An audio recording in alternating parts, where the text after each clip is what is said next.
While the world holds its breath waiting for Russia's next move against Ukraine, Volodymyr Zelenskyy is preparing his answer to Putin's demands.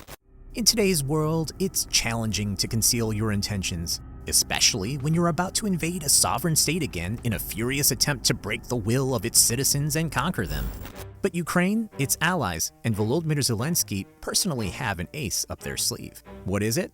We have an answer, but first, we need to assess the situation in the theater. Putin believes that he and no one else is in control and that the numerical superiority of the Russian army can turn the tide of history. But he is dead wrong. The main drama is just setting up. Politicians practice self-expression, only wasting time with idle chatter. Meanwhile, the conflict has not undergone any dramatic changes. The front line is stable, but it is worth noting that the troops of the Russian Federation continue to press on the Eastern Front. Unfortunately, successfully, the ZSU had to leave the town of Soledar. Right now, the heavy defense of the town of Bakhmut continues. The enemy is suffering horrific losses, with over 30,000 dead according to the Ukrainian General Staff since the beginning of January. Russia has decided to give full rein to old practices and is piling cannon fodder on Ukrainian forces' positions. Putin doesn't care about his people. He only sees victory at any cost. The footage is shocking, and we can't show it here or YouTube will block us immediately. Believe me, it's terrifying. Hell on earth. There is an opinion that the world had not seen such cruelty since World War II, when the armies of Nazi Germany and the Soviet Union clashed in these very places. The border areas are still being shelled. The recently liberated city of Kherson, which was recklessly claimed to be Russian, still suffers from shelling and is now subjected to horrific artillery fire almost every day. Ukraine needs support more than ever. Yes, the enemy is not as capable as expected. Imagine, the whole world was afraid of the Russian threat. It turned out that the Second World Army was a pale shadow of the Soviet army of the past, which had one decisive advantage: the number of troops and the number of guns. They can fill everything with a shaft of fire and drive waves of infantry forward into suicidal attacks on the fortified positions of the Ukrainian defense forces. Only technical superiority will help to hold territories and regain occupied lands. That's why Volodymyr Zelenskyy visited the UK on February 8th.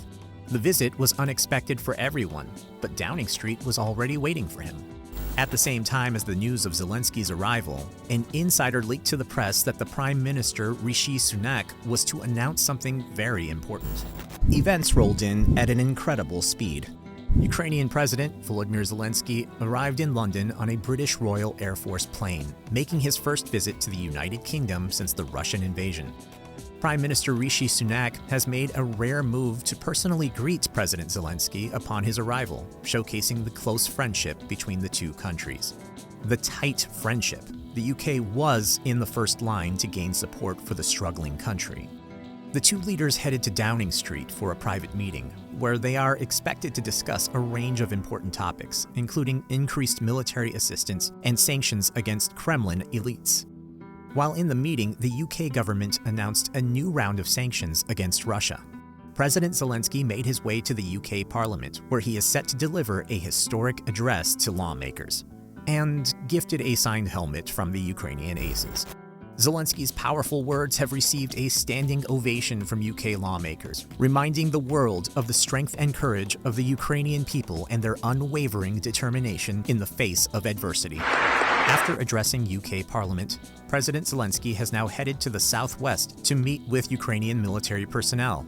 England marked their word, and the training in operating British Challenger 2 tanks is already underway. And what is sure to be a historic moment, President Zelenskyy has had an audience with King Charles III at Buckingham Palace. So that's the hassle? The UK made a power move. They were the first to announce that they would transfer heavily armored vehicles, Challenger 2 tanks, to Ukraine, thus setting the trend.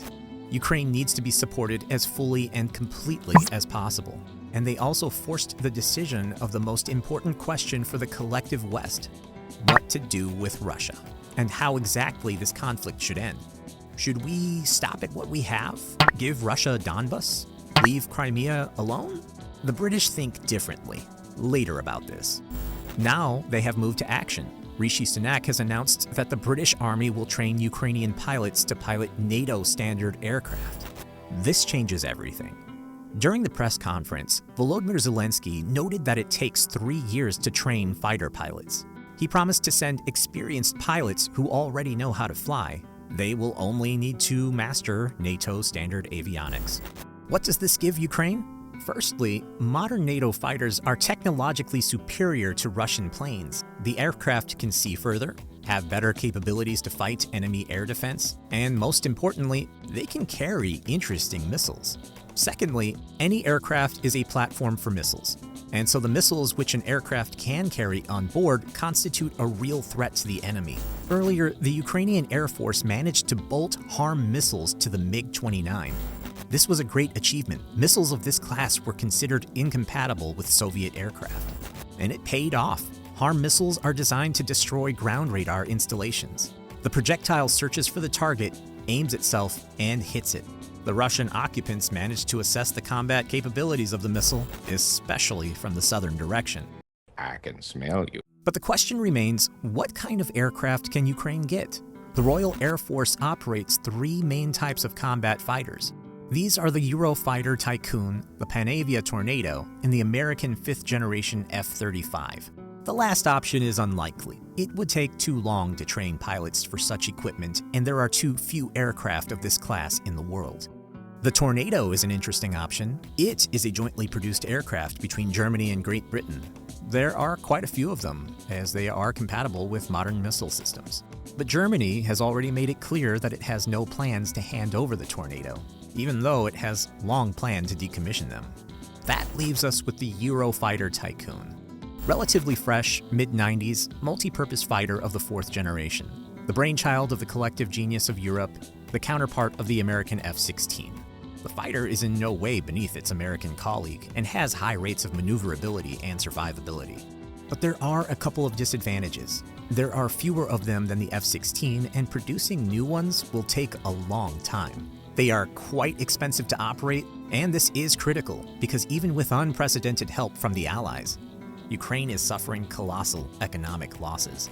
The United Kingdom, once again, is setting a vector for Western countries to support Ukraine. Russia must be crushed. The only sure end to this conflict is the military defeat of the Russian army. Only after that will there be something for them to talk about. For now, Russia is trying to push and find vulnerabilities in the rhetoric of Europe and the United States. It is bargaining to get out of a deadlock and into the black. But the training of Ukrainian pilots is a clear signal that the time for diplomatic games is over. If you don't understand in a good way, it will be very different. Hirschway. We meet again. And what will you say this time? Why wouldn't the Statue of Liberty work in France? And? Because she only has one arm raised. Fighter jets. Are you sure? No! After England, Zelenskyy went to France to meet with Macron and Scholz. He is also awaited in Brussels. The first time the president of Ukraine went on a visit to the United States, he thanked America for its valuable help. He returned with a new aid package, where at the head of the list were Bradley infantry fighting vehicles needed for the offensive operation. After that, there was a decision on the tanks. Ukraine would get them. A few days ago, Germany approved the decision to hand over Leopards 1, the first iteration of the Bundeswehr main battle tank, which will be able to provide infantry with fire support and flexibility in defensive and offensive operations. That leaves the last question: long-range missiles. Rishi Sunak approved the transfer of these types of missiles to Ukrainian forces. He did not say what kind, but something that flies very far and hurts very much. Sadly, we have to wait so long to get the necessary tools to return to the occupied territories of Ukraine. While high-ranking officials are deciding whether or not to hand over this or that type of weaponry, Ukrainian defenders are giving their lives to stop the invader. One thing is certain: Europe and the United States stand together against the aggressor, the enemy of freedom. The unity of motives, goals, and values is the glue that holds alliances together. As Volodymyr Zelenskyy said during his visit, "We have freedom, give us wings to defend this freedom." Europe and the US should be on the same page with exactly how they see the end of the conflict, on whose terms it will be ended, ratified, and stamped into eternity. History is being written before our eyes every day. Scary and thrilling, sneaky and heroic, vivid and unnoticed.